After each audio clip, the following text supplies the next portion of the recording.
What's going on, guys? The Comics Kid 2099 here. Today, I want to do something a little bit more ambitious than what I usually do with my videos. I want to talk about all of Brian Michael Bendis' X-Men work that came out roughly from 2013 to 2016. This is everything in All New X-Men, issues 1 through 41, and then Uncanny X-Men 1 through, I want to say 36, and then issue 600.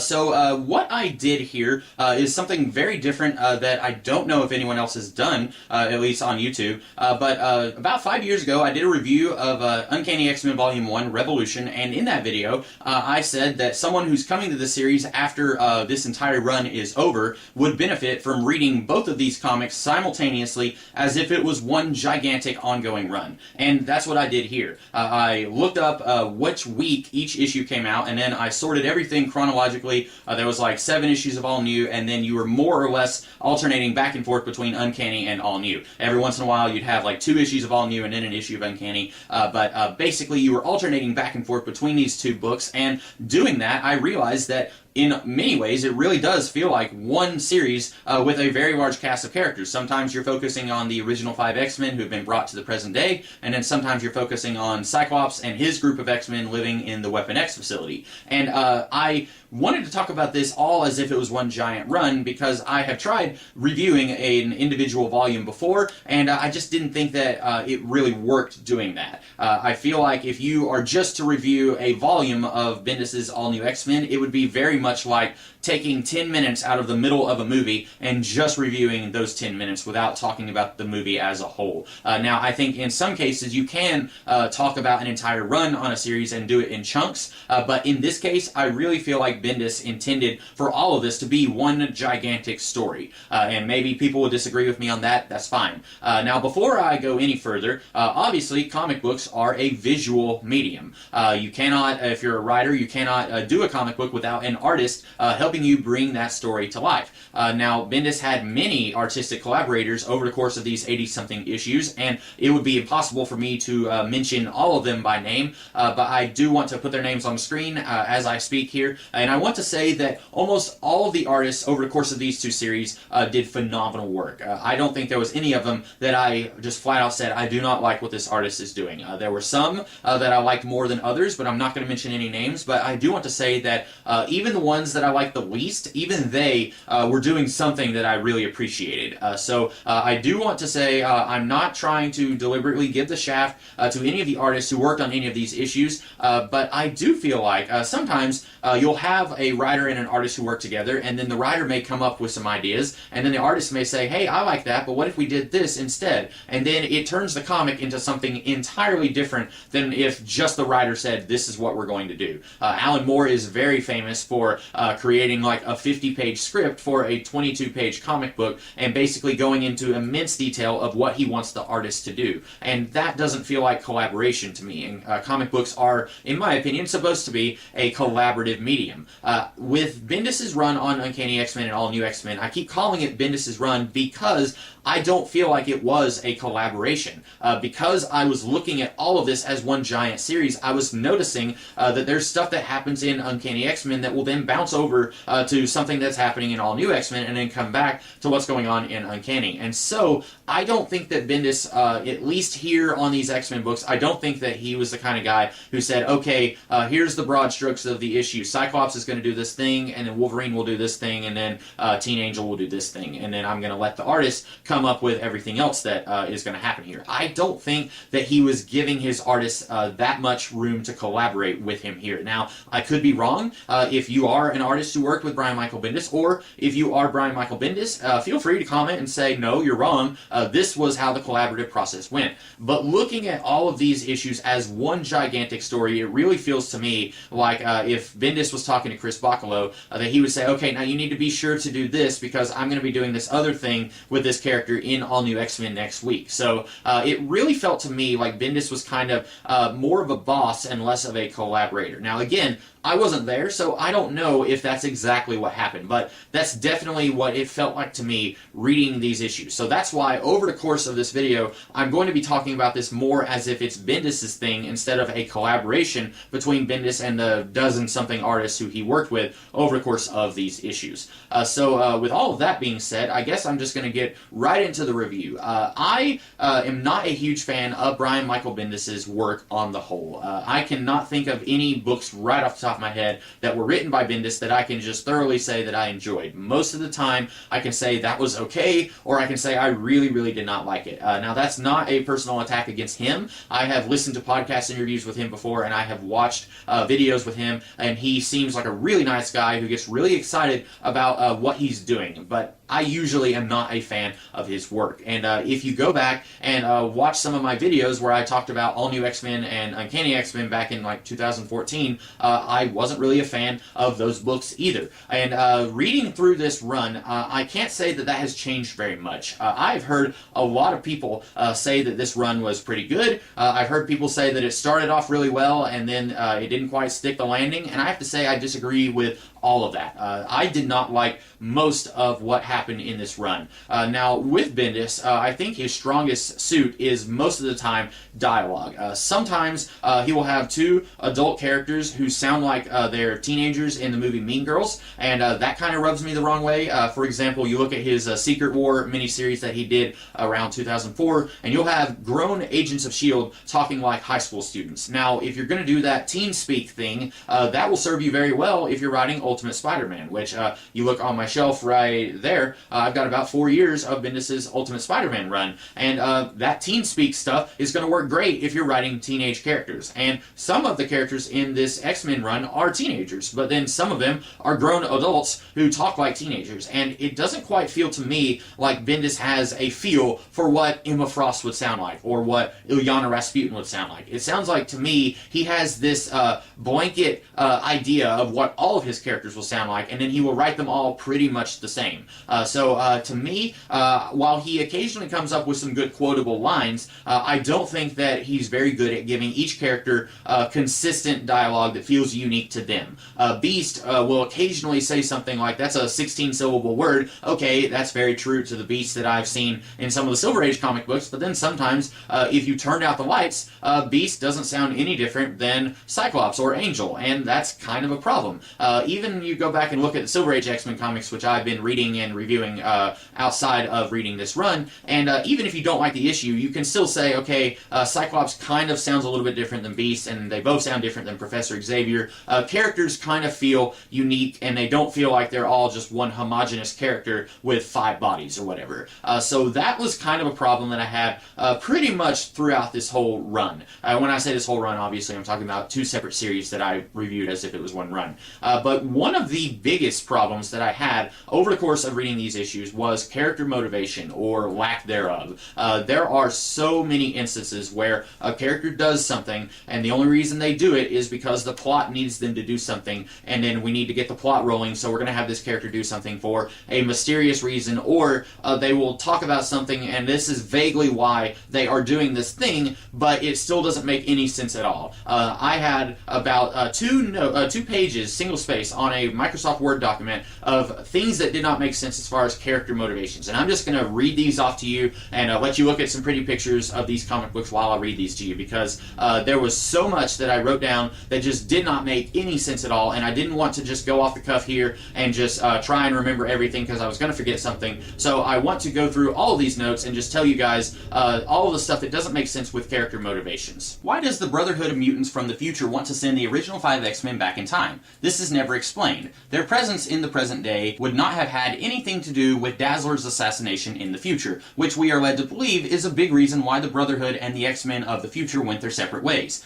This is later retconned, and we are told that everyone except for Reyes from the Brotherhood are being mind-controlled by Xavier Jr. Xavier Jr. hates Jean Grey because, air quotes, the X-Men murdered his father that he never got to know. This seems completely opposite of the vague motivations of the Brotherhood in Battle of the Atom. They did seem to actually want to send the original 5 X-Men back in time in Battle of the Atom. They put the X-Men in a giant time travel cube, and they try to send them back, but then they fail. But why? What does this have to do with Charles Xavier dying? What does this have to do with their motivations for coming to the past and being evil? This is never explained. What exactly is adult Cyclops' plan with his air quotes revolution? We need specifics and not vague plans to help mutants, which is what he keeps citing every time someone asks him what his plan is. This later becomes an actual plot point when multiple people ask Cyclops what his revolution was all about at the very end of this run. I don't know if Bendis planned all along for the revolution to be incredibly vague and Cyclops would later have no idea what he's doing, or if Bendis was just flying by the seat of his pants and reacted to people like me when I reviewed the first volume of this Uncanny run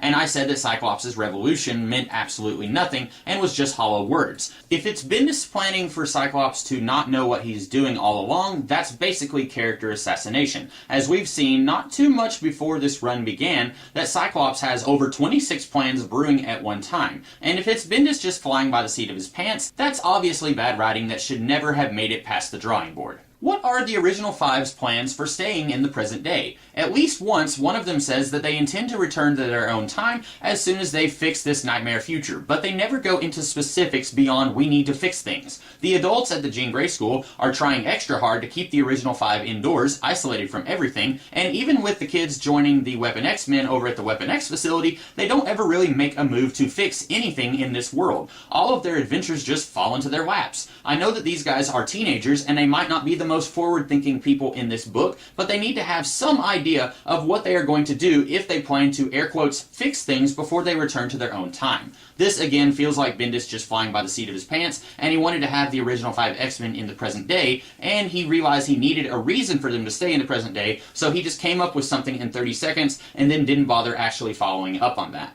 In the events of Battle of the Atom, why does everyone in Team Wolverine, and even some people in Team Cyclops, want to send the original Five X-Men back to their own time, but it's totally okay for Storm's child from the future to stay in the present day to hunt down the members of the Brotherhood? We are told multiple times that the original Five, even being in the present day, is going to have a huge effect on the space-time continuum. Now, this is already hypocritical because I can mention like 3 or 4 X-Men who have come from the future and decided to just stick around. For example, Rachel Summers, who was a pretty big part of Battle of the Atom. But then now you've got Storm's child from the future who wants to come back and just hang out, and everyone at Team Wolverine seems to be totally okay with this when they've been going for issues and issues about how bad it is that the original Five X-Men is in the present day. Again, this is bad writing. Why does Magneto leave Team Cyclops? I know it's because Cullen Bunn and Gabriel Walta had a Magneto solo series in the works around this time, but I need to know why Magneto made this choice. This issue of Uncanny X-Men where he finds out that Mystique and Sabretooth are in charge of the organized crime in Madripoor makes absolutely no sense on a character level. Magneto and Cyclops had some disagreements about how to handle their vaguely defined mutant revolution,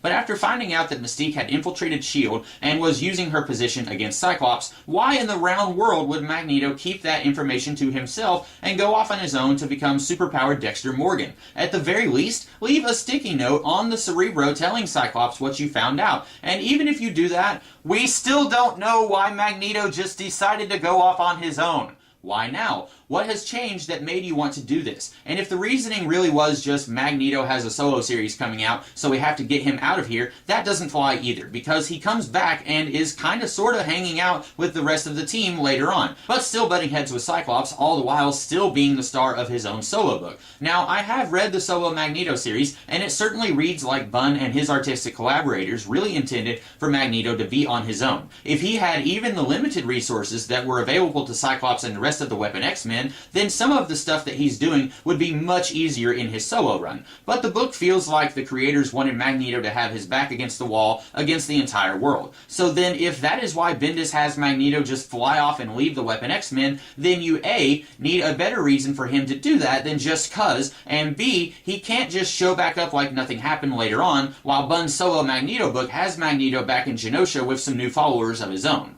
In Battle of the Atom, why does Kitty Pryde act like everyone on Team Wolverine betrayed her when they have been acting consistently since the original Five came back to the present day? She says Storm and Wolverine betrayed the original Five by wanting to send them home, when that is literally all they have wanted to do since the original Five came into present day. In fact, Kitty also wanted to send these guys home when they first arrived, and the only reason that she changed her mind is because the plot needed her to, so that she and the original Five could go join Team Cyclops. Now, Kitty Pryde is one of the worst X-Men characters in the history of the X-Men, but this still makes absolutely no sense, and I need a reason for her to suddenly change her mind about everything and start blaming people for stuff that they've been doing all along in this entire run. Why is Dark Beast trying to manipulate S.H.I.E.L.D. into starting a war with Team Cyclops? He says it's because he hates Cyclops, but why? Previously, Dark Beast was entirely motivated by doing evil science experiments regardless of who it affected. Near as I can tell, he should have no beef with Cyclops because these two have barely interacted since Dark Beast came to this timeline from the Age of Apocalypse. But if he wants to start a war between S.H.I.E.L.D. and the X-Men, why limit himself to just Cyclops' team? There are other groups out there, right? Was Dark Beast also responsible for Colossus' powers going haywire in the Cable and X-Force series? We find out that everyone on Team Cyclops who is having trouble with their powers, it's because Dark Beast infected them with nanites. But Colossus was also having trouble with his powers in a separate book that was not written by Bendis. So is Dark Beast responsible for that also?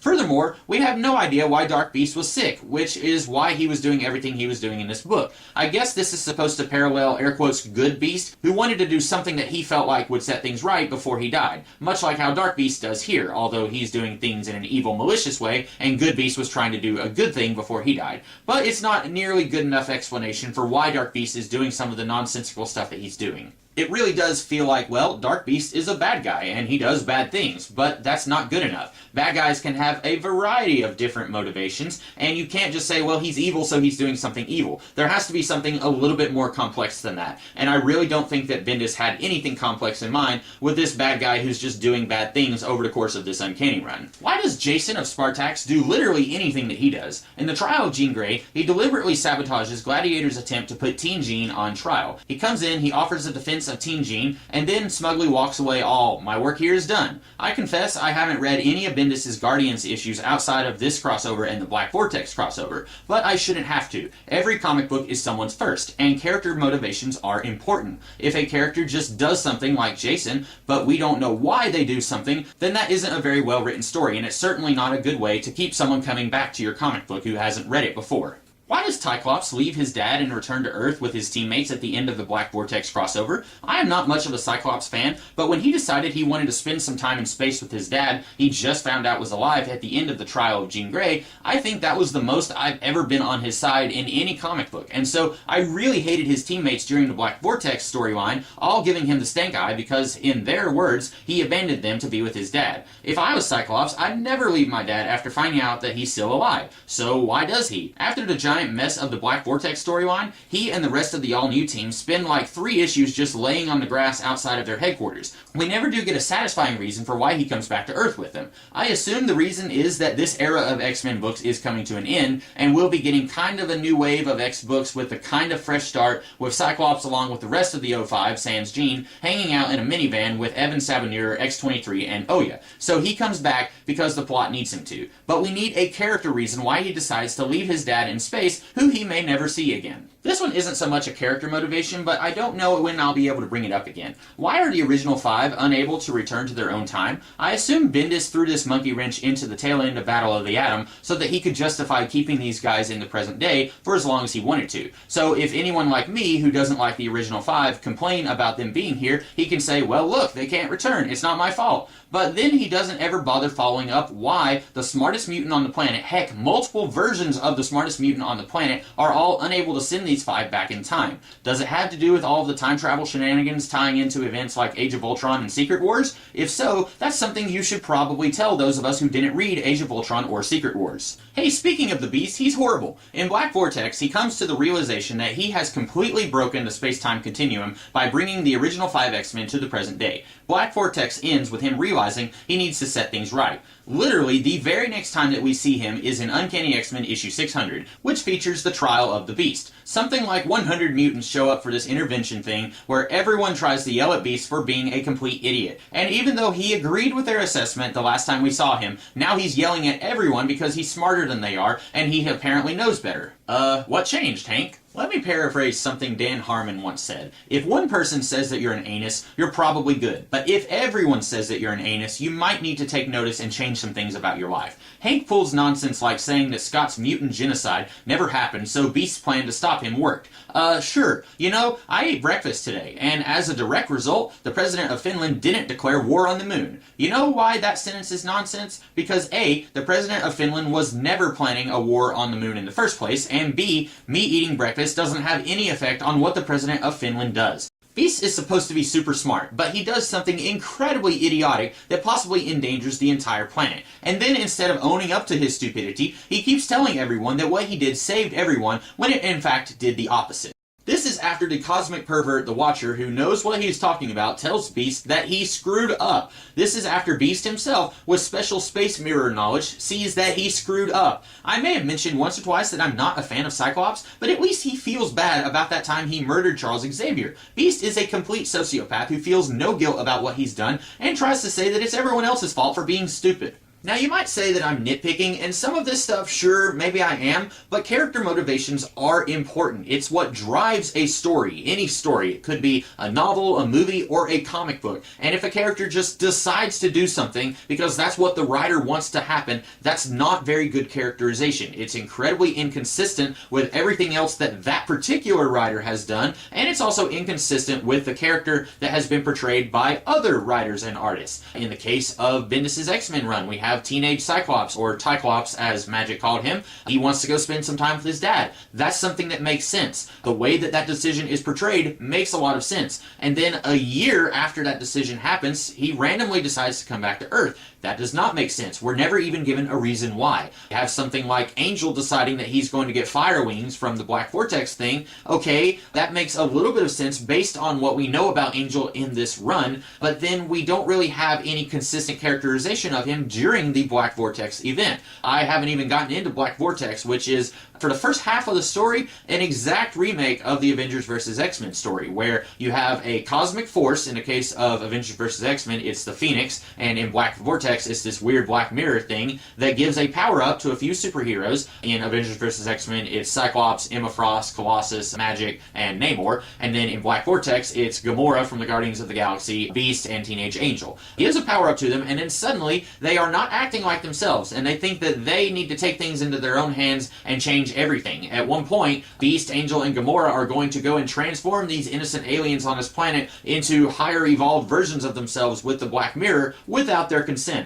They are acting a lot like the Phoenix Five was in Avengers vs. X-Men, where they felt like everything was their responsibility and it didn't matter if everyone else was telling them that they were wrong. And then, out of nowhere, in Black Vortex, suddenly, Beast, Angel, and Gamora are acting like their old selves again. At one point, near the end of Black Vortex, Teenage Angel is chatting with Teenage Beast, and he's acting like nothing has happened. He says, "Hey, check out my flaming wings, these are really awesome!" And he's not acting like the same character that he was just 4 issues ago in this crossover. This is why character motivations are important, and it's important for the storyteller to figure out what the character motivations are. You need to decide, how is Kitty Pryde going to act here? Why is she going to act this way? Several times in Black Vortex, she talks about how she hates space. This is actually something that does make sense for the character of Kitty, because she spent a long period of time on a gigantic planet-sized bullet traveling through outer space. It makes sense that she wouldn't like space. It does not make sense for Bendis to suddenly decide that Kitty Pryde is going to be a member of the Guardians of the Galaxy. That is inconsistent characterization within the same writer's body of work. Let's talk about the reveal that Iceman, both past and present, is gay. First of all, the way this is handled is done in very poor taste. Teenage Jean Grey is the most morally reprehensible character in the Marvel Universe. As soon as she gets her telepathy, she intrudes on everyone's personal, private thoughts and doesn't seem to think that there's anything wrong with this. Even when Storm and Kitty tell her not to do this, she does it in what seems like every single issue that she appears in. I could take account of every time she does it, but honestly, that would just make me angry. So Horrible Jean Grey has decided that Iceman isn't bisexual, which would have been my guess with all the women he's had sexual relationships with. Like, when he was dating Kitty, I didn't get the feeling he was just looking for a beard to hide his true self behind. But no, Jean has decided that Iceman is not bisexual and is full-on gay. Glad you got to make that decision for Bobby, Jean, instead of letting him go on that journey at his own pace. But back to Iceman. I'm not dissing the reveal that he's gay. There have been hints and allegations for years. Shortly before the Age of Apocalypse, I remember a conversation between Iceman and Jean that hinted that he was gay, but nothing ever came of it. For that matter, when I was involved in the Marvel message boards around 2006, 2007, almost a decade before this reveal, I remember a thread debating Iceman's sexuality that ran for 60-something pages. So this idea is nothing new, if you are familiar with the context surrounding this run. But just looking at Bendis' run, this reveal comes completely out of nowhere. And to make matters worse, Bendis isn't doing this to provide positive gay representation. He's doing this for shock value.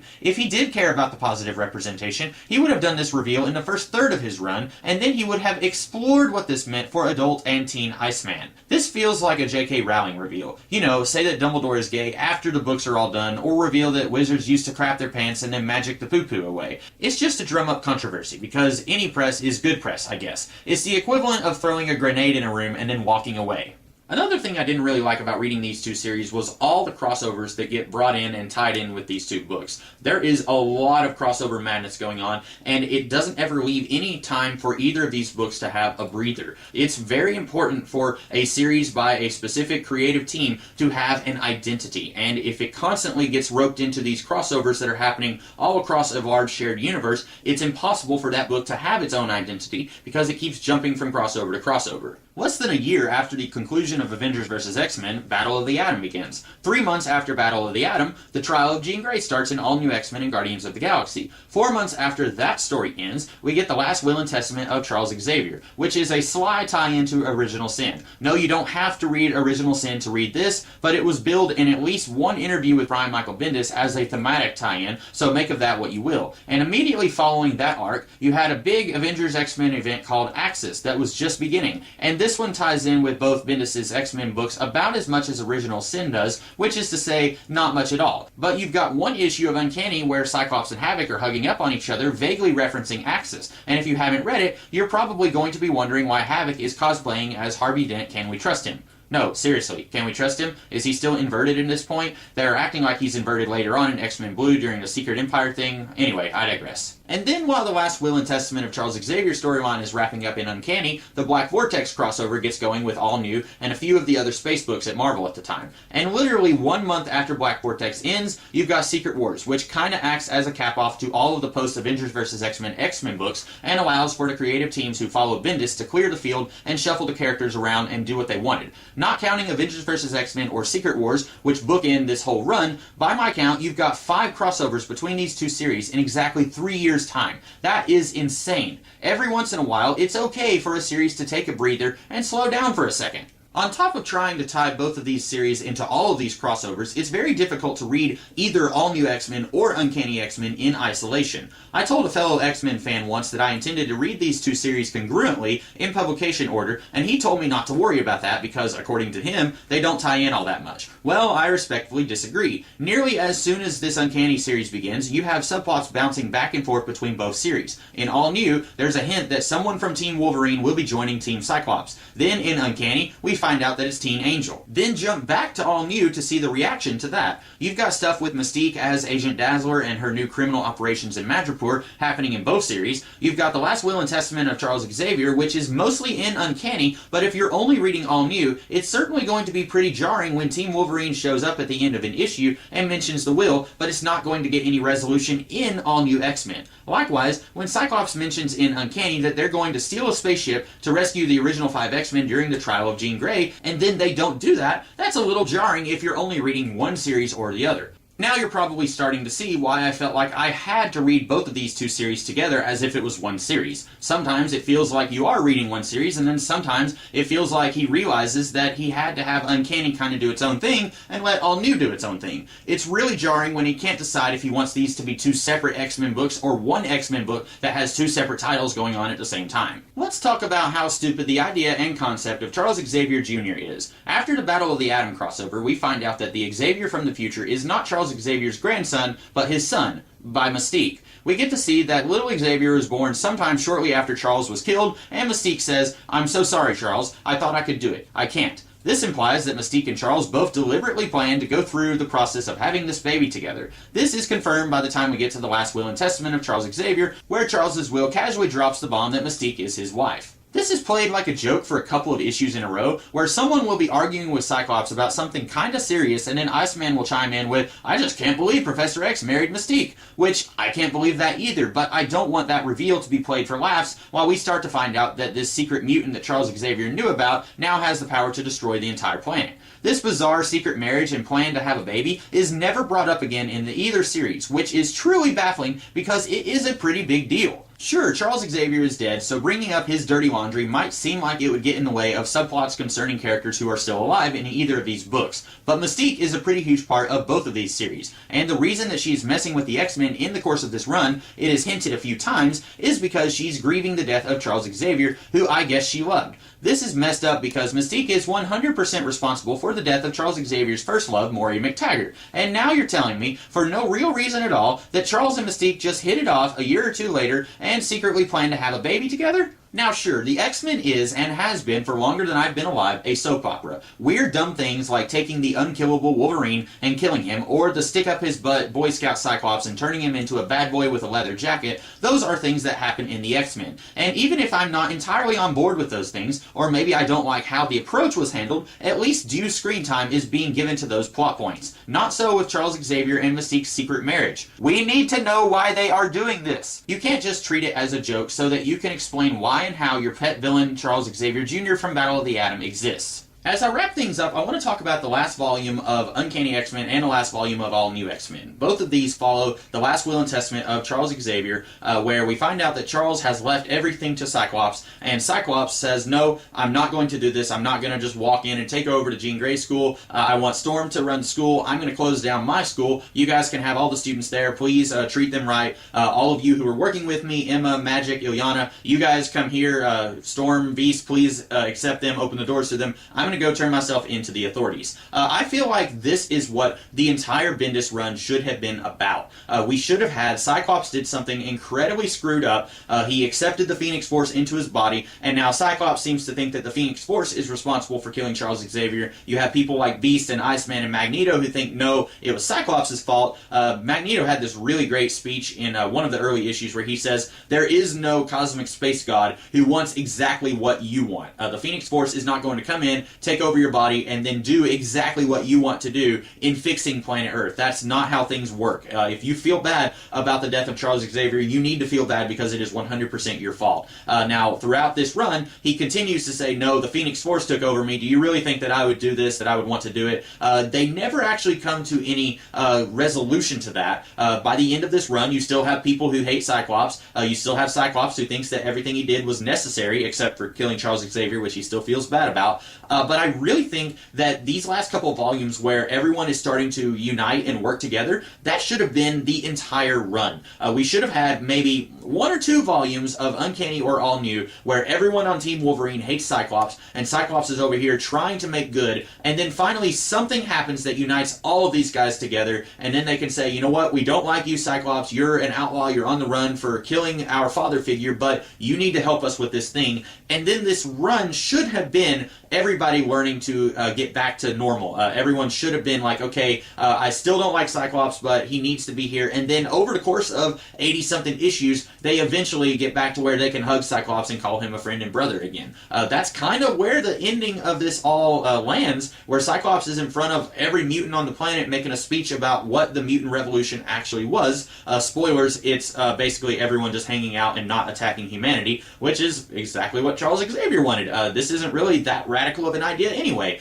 So I really think that if they had kind of gotten to this point a little sooner and then expanded it a little bit, this could have been a really interesting run. But one of my big complaints whenever I reviewed individual volumes of All New and Uncanny a few years ago was that it didn't really feel like any progress was actually being made in either of these books. You would have people at Team Wolverine who say, rah, I hate Team Cyclops, and then you would have people at Team Cyclops who would say, rah, I hate Team Wolverine, and then they would just argue with each other other, and nobody would actually make any headway in this argument. Sure, you would have Kitty Pryde and the original 5 X-Men who leave Team Wolverine and go to Team Cyclops, but as I already mentioned, that didn't make any character sense, so I don't really feel like that counts. What we really needed was for all of these guys to get together and say, okay, you guys did some messed up stuff, Beast has done some messed up stuff, let's all just sit down, have a big little palaver, and then we can all get back to being friends with each other. Or you could have some gigantic crisis level event where these guys are forced to work with each other, and then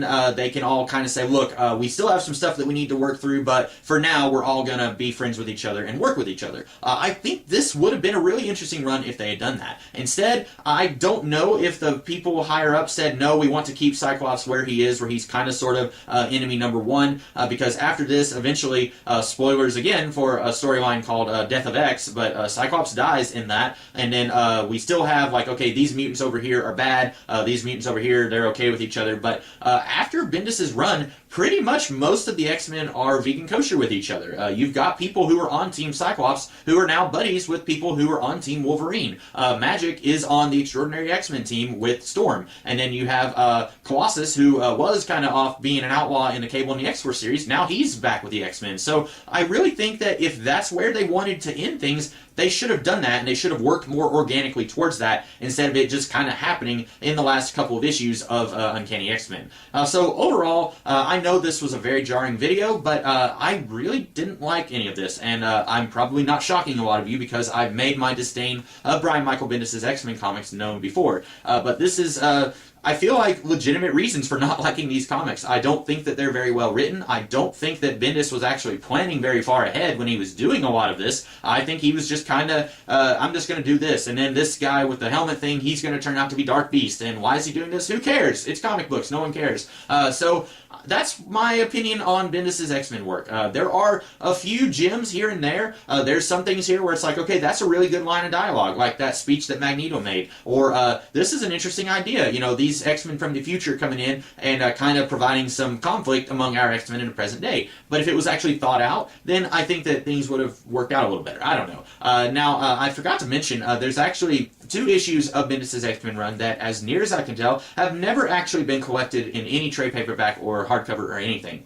It was Uncanny X-Men Annual Issue 1 and All New X-Men Annual Issue 1. These are a 2-part story called The Life and Times of Eva Bell, and what's frustrating about this is in Uncanny X-Men Volume 3, I think, The Good, the Bad, the Inhuman, in that story, the adults at Team Cyclops' school, they just take the students and drop them off in Montana in this place called Tabula Rasa, which, long story short, Angel over in Uncanny X-Force, he turned evil, and then he hyper-evolved this little stretch of land over the course of like billions of years in the span of like seconds. And so the X-Men, they put the students in this dangerous place to see how they handle a crisis situation. And during that time, Eva, who is a time traveler, she jumps into the future and then comes back, and it's clear that a lot of stuff has happened to her in the few seconds that she was gone. And they talk about this a couple times in Uncanny X-Men. Like, you're thinking, hey, I'd really like to know what was going on with Eva, and it's frustrating that they don't collect these annuals here, and I'm pretty sure these were written by Bendis. So anyway, that was just a little thing that I forgot to mention earlier, but those are my thoughts on Bendis' X-Men run. I hope that you guys enjoyed this video, and if you did, let me know if you want to see me tackle other runs of X-Men books just as a whole video. Typically, I like to try and do volume by volume, but if it's something that you want to see me talk about, and if I have it, then I'll do it. So those are my thoughts. I hope that you guys liked this video, and if you did, be sure to like, share, comment, and subscribe, and I will be back with you guys later with another video. Have a good one.